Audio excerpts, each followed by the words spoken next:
That morning started like any other. I was halfway through my usual walk to campus, earbuds in, coffee in hand, already running through my schedule for the day. Econ class, group project, maybe dinner with my roommate later. Nothing unusual. Until my phone rang. It was a number I didn't recognize, but something made me answer anyway. "Hi, is this Layla Carter?" the voice asked, calm, but a little too formal. "Yes, who's this?" I replied, trying not to sound nervous. "This is Bethany from the financial aid office. I just wanted to confirm something quickly.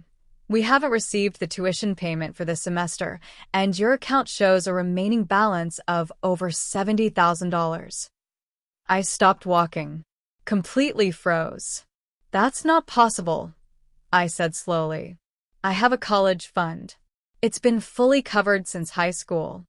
There was a pause. "According to our system, no payment has been made. You may want to check with your guardian or whoever handles the fund." My heart dropped into my stomach. I muttered a quick thank you and hung up. It had to be a mistake. I'd never touched that account. My dad set it up before he passed away, and since then, my sister Mia handled the paperwork. She'd always said, "Don't worry about it. It's all taken care of. Focus on your grades." I called her right away.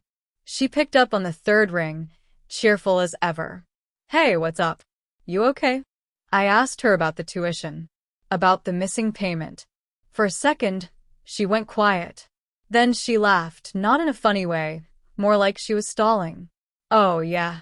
I've been meaning to talk to you about that. It's just a delay. Some stuff got moved around with the fund, but don't stress. I'll explain later." "Moved around?" I repeated. "What does that even mean?" "Relax," she said, brushing it off. "It's all under control."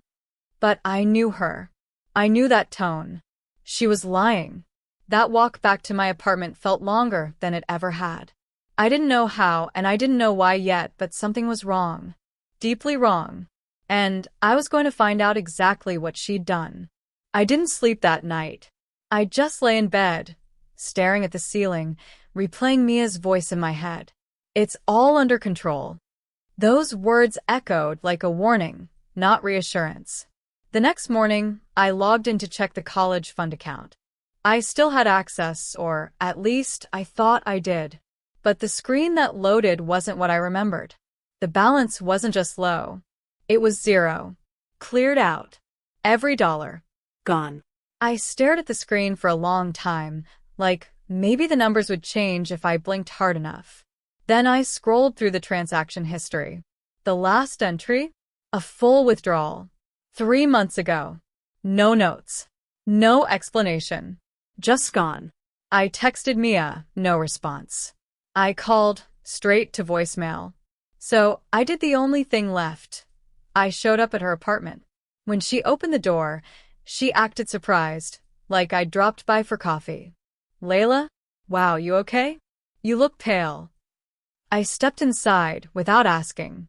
"We need to talk." She closed the door slowly. "About what?"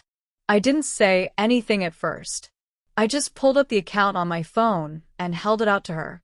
She glanced at it, then looked away. "Okay, so yeah. I was going to tell you." "Tell me what?" My voice was shaking now. "That you emptied my college fund?" She sat down, crossing her legs like it was a casual conversation. "I didn't empty it. I invested it."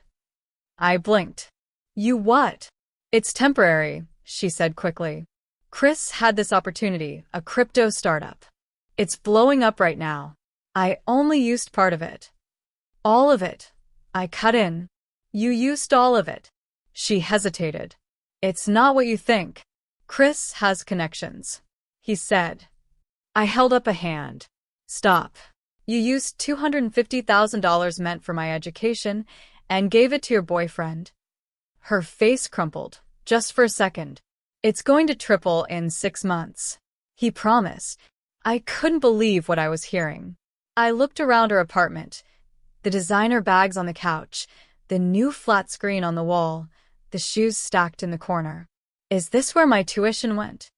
I whispered. She stood defensive now. Why are you acting like this? You weren't even using the money yet. I took a deep breath. I'm not acting like anything. I'm waking up. And in that moment, something inside me shifted, from confusion to anger, from disbelief to clarity. This wasn't a misunderstanding. This was betrayal. I left Mia's apartment with no apology, no resolution, just more questions and a hollow kind of silence between us. For 2 days, I said nothing. I didn't tell my roommate. I didn't tell my professors. I didn't even return my mom's check-in text. I just shut down, quietly panicking behind a smile. But on the 3rd day, the universe gave me a crack in the wall. I was sitting in the campus cafe, trying to study, when I heard his name. Chris. I didn't even turn around at first. But then I heard the words crypto, insane return, and he's dating that lawyer's sister. And my head snapped up. At the next table, 2 business majors were scrolling through someone's Instagram story. He said he made $250 in 3 months. One of them whispered, her sister's college fund or something. Wild. I stood. Walked over. Sorry, did you say Chris? Tall guy. Always wearing black hoodies. They looked startled. Yeah. You know him? I smiled. Tight-lipped. More than I'd like. They didn't say much after that. Didn't need to. I already had the lead. That night, I created a burner Instagram account and searched every handle I could think of. At Chris Venture. At Chris Block. At Crypto King Chris. And finally, I found him. Public profile. Almost no followers. But the bio? Investor. Visionary. River Vault blockchain. I clicked the link. It took me to a basic website, generic buzzwords, stock photos, and a promise of life-changing returns on early-stage blockchain investments. And then I saw it. The testimonial section. There it was. My name. My face. A quote I never wrote. Thanks to River Vault, my portfolio tripled in 3 months. Couldn't have done it without Chris. Layla Carter, investor, Columbia University. I stared at it, pulse thudding in my ears. He didn't just take the money. He used me, my name, my college, my credibility, to lure in others. This wasn't a stupid mistake. It was a plan. I took screenshots of everything. Every testimonial. Every fake chart. Every picture he used. Then I checked the site's domain history. The email it was registered to? Mia's. I felt my stomach twist. This wasn't just Chris. This was both of them. Mia didn't fall for a scam. She helped run it. And the worst part? They were using me to make it look real. To scam other people. To sell the dream while quietly stealing every dollar. That night, I called a friend I hadn't spoken to in a while, Jamie. Law school grad. Good with cyber law. No judgment. Just facts. I told her everything. She didn't say, oh my God, or are you serious? She just asked one question. How far are you willing to go? And I answered without hesitation. All the way. Jamie came over the next morning with her laptop. She didn't waste time. Let's find out exactly what they did, she said, sitting at my kitchen table. She logged into the account I used for my college fund, but not the regular view. She went deeper into the system logs. Within seconds, she found something I missed. Your sister logged in, she said, pointing at the screen. Twice. Once from her apartment. Once from a coffee shop near her boyfriend's gym. I stared at the screen, speechless. Then Jamie opened the account history, but in full detail, with back-end notes the bank usually hides. 3 big withdrawals. All sent to strange wallets. One looked like a crypto account. The others were shell companies, fake names. Untraceable. And then she found it. A deleted folder in the cloud. It was named River Vault Pitch Deck, Use Layla. She opened it. My face was on the first page. My bio was written out like I was some kind of business partner. Layla Carter, Columbia University student, trusted name, daughter of financial advisor. They used my name, my face, to make their scam look real. My voice was stuck in my throat. My hands were shaking. Jamie clicked through the slides, investor quotes, fake numbers, photos of Mia and Chris smiling at events. And more of me. Pictures they had taken from my social media. Everything clicked. Mia didn't just invest my college fund. She and Chris used me to fool other people. They built the entire scam around my name. I sat back in the chair, staring at the screen. I felt sick. This wasn't a mistake. This wasn't about helping her boyfriend. They planned it. Together. And I was the cover story. Jamie sat beside me. She spoke gently. I know this hurts. But you have proof now. You can do something about it. I nodded, still frozen. I wasn't just hurt anymore. I was angry. I stood up and walked to the kitchen to get water, but I couldn't drink it. My chest felt tight. They used everything, I whispered. My name, my school, my dad's story. Jamie placed her hand on mine. Then it's time to fight back. I looked at her, slowly nodded. I'm going to their house, I said. No more phone calls. No more lies. I want them to look me in the eyes and tell me why. I didn't tell anyone I was coming. I just took a cab straight to my parents' house. My hands were shaking the whole ride there. When I walked in, everything looked the same. The family photos on the wall. The smell of Mom's vanilla candles. The sofa where Mia and I used to fight over the remote. But now it all felt fake. My mom looked up from the kitchen. Layla, you didn't say you were coming. I didn't think I had to, I said quietly. Mia was already there, sitting on the couch, scrolling on her phone like nothing had happened. She looked up and smiled. Hey, you look tired. I walked straight to the coffee table and dropped a stack of printed pages in front of her. She looked down. Her smile faded. What is this? She asked. You tell me, I said. It's everything. The fake investor file. The crypto transfers. The website that used my name. The one you helped build. My mom walked over slowly. Layla, what's going on? I turned to her. Did you know about this? About what Mia and Chris were doing with my college fund. Her face changed. That soft, calm expression turned tight and nervous. I thought it was a small investment. Mia said she'd double the money. She didn't double it, I snapped. She stole it. Mia stood up. It wasn't like that. I was trying to help us. Chris said this was a once-in-a-lifetime chance. You used everything I had, I said. My voice was steady, but I was shaking inside. Everything Dad left me. You still have a future, she whispered. I was just trying to have one too. I looked at her, really looked. The sister I had trusted my whole life. And now, she couldn't even see my eyes. Do you know what it feels like to find your own face on a scam website? I asked. To be used like a mask to trick people? She stayed silent. My mom stepped forward. We can fix this, Layla. Let's not tear this family apart. You already did, I said. I just didn't see it until now. I grabbed my bag and walked to the door. Layla, please, Mia called out. Let's talk. I paused. Then I turned around. You had every chance to talk. You chose to lie instead. And with that, I walked out, not just from the house, but from everything I used to believe about family. The moment I stepped out of that house, I knew things would never be the same again. And I also knew I couldn't stay quiet. That night, I met Jamie at her office. She had already printed everything, screenshots, transaction logs, emails, wallet addresses. She handed me the stack. If you're ready, she said, this is enough to start a case. I sat there, staring at the folder. I wasn't just exposing a scam. I was about to report my own sister. My own family. But the money was gone. My future was cracked. And worst of all, I wasn't the only one they used.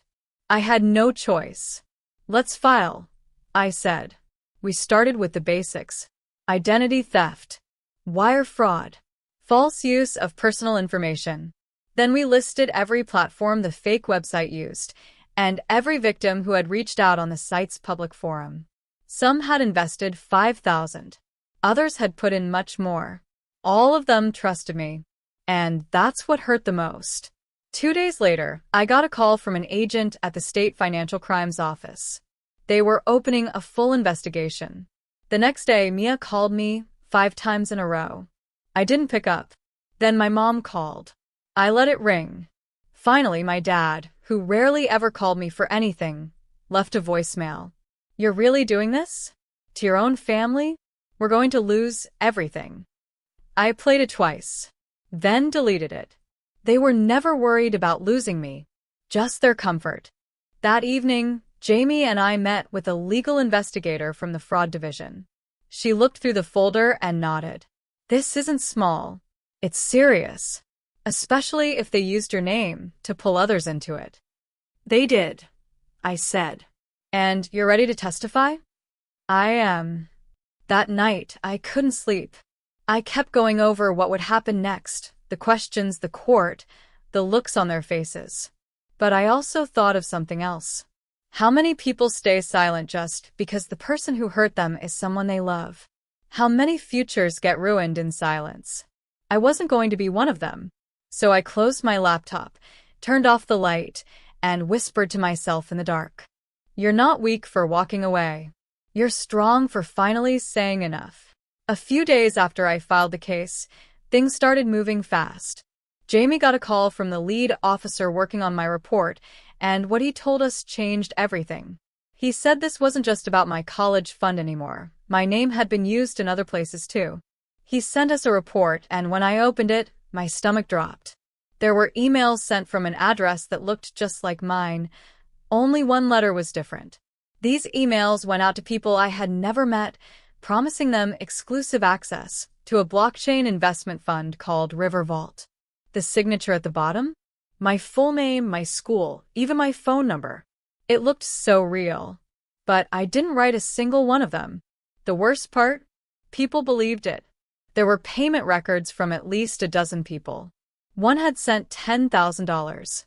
Another had wired $50,000. It went on and on. All these people thought they were helping me, trusting me. One woman even said she used her retirement savings because she believed in my vision. And then I saw it, an email response with my photo and a fake thank you note. It felt like a punch to the chest. They hadn't just taken my money. They used my identity to scam other people. That night, I sat in my room, phone in my hand, staring at Mia's contact photo. I remembered the sister who used to braid my hair before school. The one who brought ice cream when I failed my first test. And now, she was part of a scam that destroyed people's lives. The next morning, I met Jamie and the investigators again. They had tracked Chris's crypto wallet and found that he'd been connected to scams in at least 2 other states. The officer looked me in the eyes and said, "He's done this before. Many times. And Mia's on every document. She's not just involved. She helped build this." I wanted to believe Mia was tricked too, that she just got pulled in. But now I know the truth. She knew. She lied. And she didn't care. Later that night, I got a message from a man named Robert. He was one of the victims. "I believed in you," he wrote. Not them. You. I didn't know how to respond. Because this wasn't just about money anymore. They didn't just take my savings. They stole my name. And now I had no choice but to fight for it. The courtroom was packed the day of the hearing. I sat near the front, gripping the folder of evidence Jamie had helped me organize, emails, fake profiles, financial records, everything. Mia sat on the opposite side of the room next to Chris, both dressed in suits like they were attending a job interview, not a fraud trial. Our parents were there too, sitting behind them in silence. No one looked at me. When the judge entered and the session began, the room went quiet.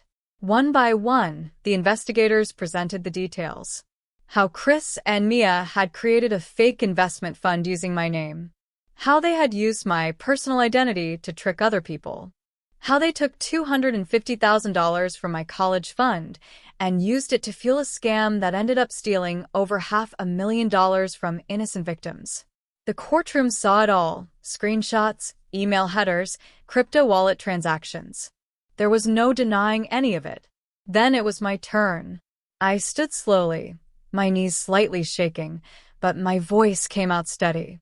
I explained everything: how I first found out, how I confronted Mia, how they used my name, my photo, my reputation to commit fraud. I told them what it felt like to watch the people I trusted turn me into a mask for their crimes. I didn't cry. I didn't yell. I just told the truth.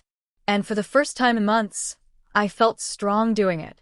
When the judge gave the final ruling, the room was silent again.